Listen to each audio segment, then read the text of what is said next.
And I'm making this video to put on record here regarding a matter I have pending with the Internal Revenue Service, the United States government.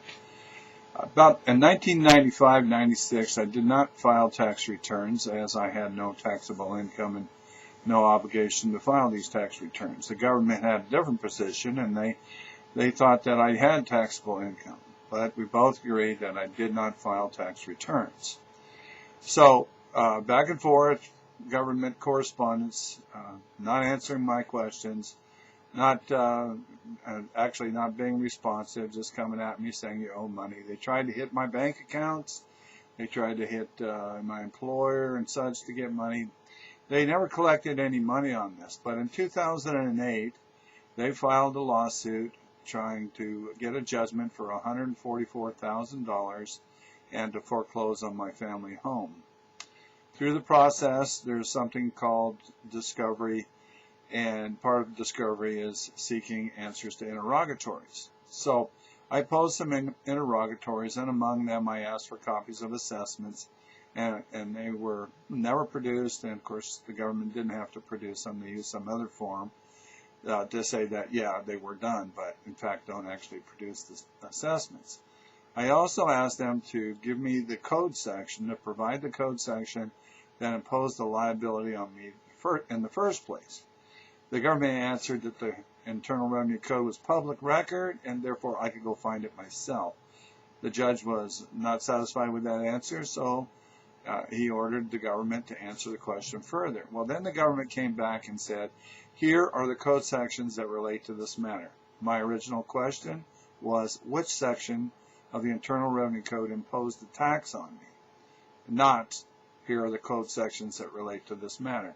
Anyway, through a process of summary judgment, and summary judgment is supposed to be used in legal proceedings when both sides agree on the facts. There are no material issues in dispute. And you know, it's kind of like if you got in a car accident and you said, yeah, I hit the guy from behind, and the other guy says, yeah, he hit me from behind.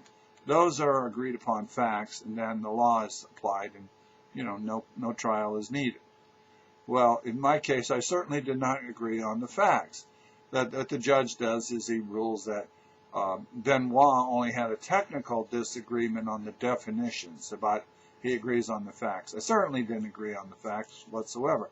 I didn't agree that I had taxable income, and that's you know, the gist of the matter.